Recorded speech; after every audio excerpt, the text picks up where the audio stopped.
My name is Stacy Kinsey. I'm Vice President of Sales at Mountain View Seeds, and we're at the headquarters here, and this is LT Turf.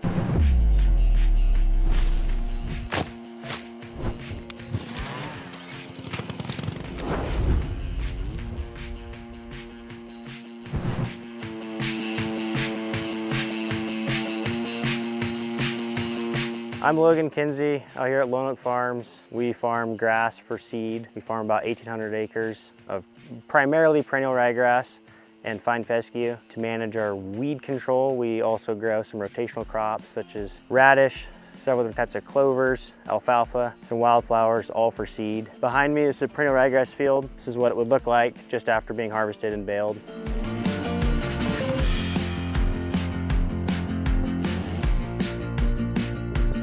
So as grass seed producers, we work closely with our seed dealers such as Mountain View Seeds. We've worked with them for as long as I can remember on our farm. It works super well to work with Mountain View because they have good varieties that yield good and hopefully look good in your lawn. We're super close to Mountain View locationally or geographically. We have our own seed cleaner, so we take the seed from planting it in the ground all the way through the harvesting of the seed, and we clean it, put it into tote bags, take it to Mountain View, and they blend it off and send it to the end user.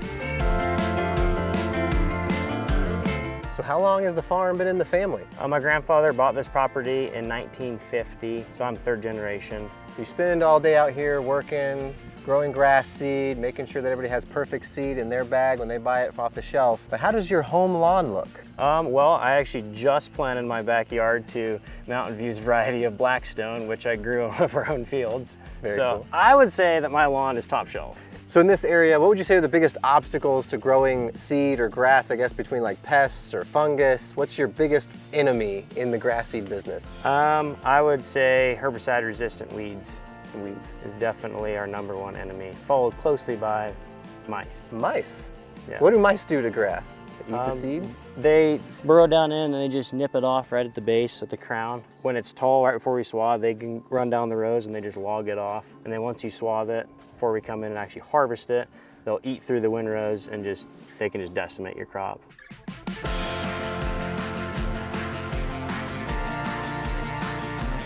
Let's go check out our equipment. This is what we use for spraying our herbicides on our fields to keep the weeds beat back. 90-foot boom, ExactApply individual nozzle to limit herbicide overlap and maximize productivity. This is our baler. This is what we use to manage all of our residue after harvesting. Just rakes and bales up all the straw. It gets pressed into bales, shipped overseas to feed cows. This is one of our combines, John Deere rotary STS. Actually not set up for grass currently because we don't use that head on grass, but this is how we plant our crops. They're just basically grain drills that are on narrow spacing in order to get the right row spacing. This is the one that we use for our rotational crops, wider rows so we can spray down between and again manage our weeds. This is on 9-inch rows. The tank that's on here, we band insecticide in row to keep the bugs from eating our crop. Fat tires for minimum marking when we're planting. So the quick version of how our seed gets into the cleaner, comes out of the field in trucks, we dump it into bulk bins, scoop it out with a forklift, drop it into an auger, and it heads in this building where our seed cleaner's at.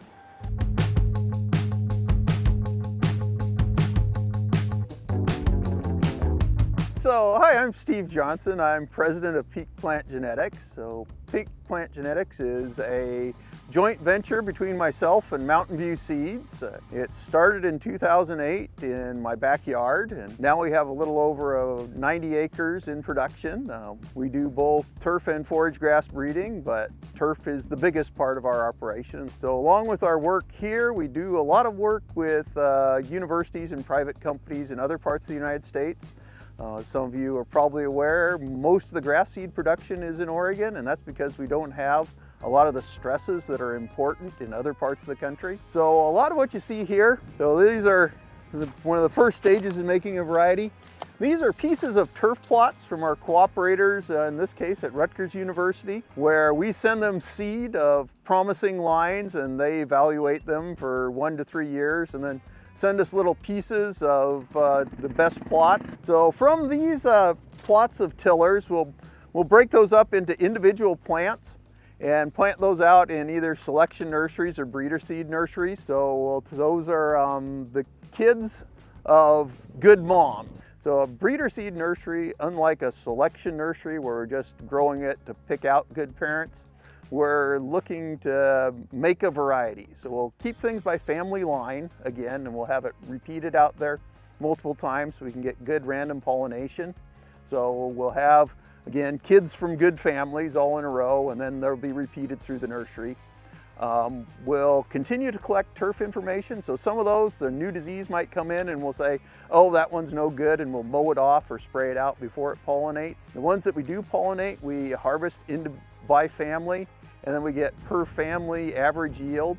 So something that doesn't have good seed yield might get thrown out if it doesn't have exceptional turf quality. So from here, we'll get say about 50 pounds off our little breeder seed nurseries.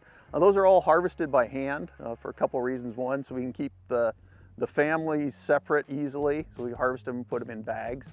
Also, the scale we're working on, you can't take a John Deere 9600 combine through, because for us, big field is 1/10 of an acre.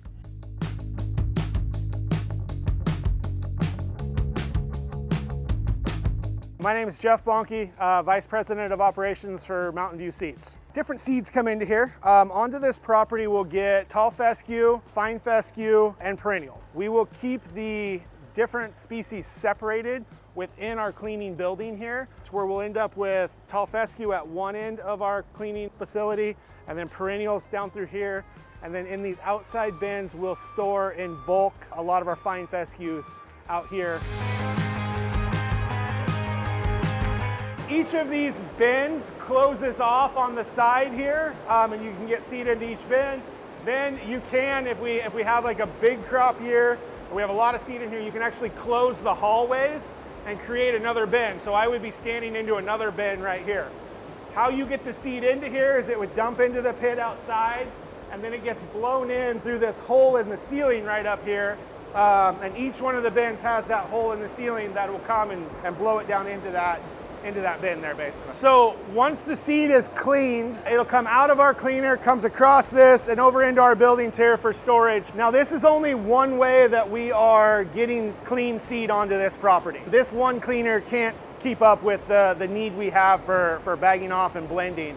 So that's where we have the other partners that are around the valley that are and North America that are cleaning for us.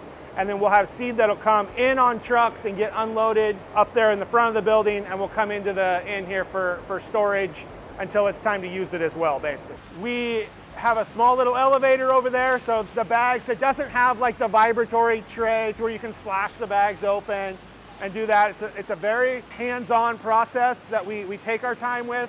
We do it right, we protect the quality of our brand, basically. So we'll dump the bags in, goes into the elevator. That is a horizontal ribbon blender is what that's called. Goes into there, it'll get blended.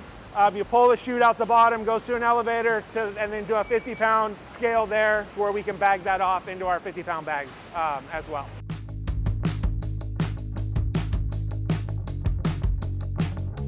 So this line here, it's got the same kind of vibratory tables over there.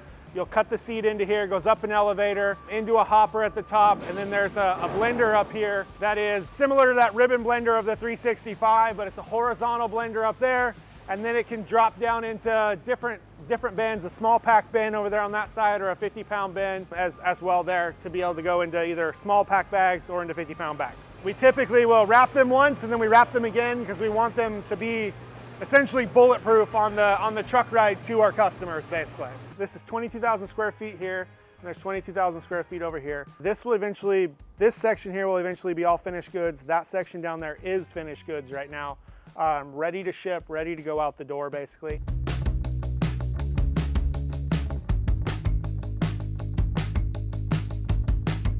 So now you guys have seen how grass is bred, how it's grown on the farm, how we've cleaned the seed, and how we've processed and bagged it off so that we can get it in to a bag and ship it off to you guys. So I've got seed to sell and we've got trucks to load. So get off my turf.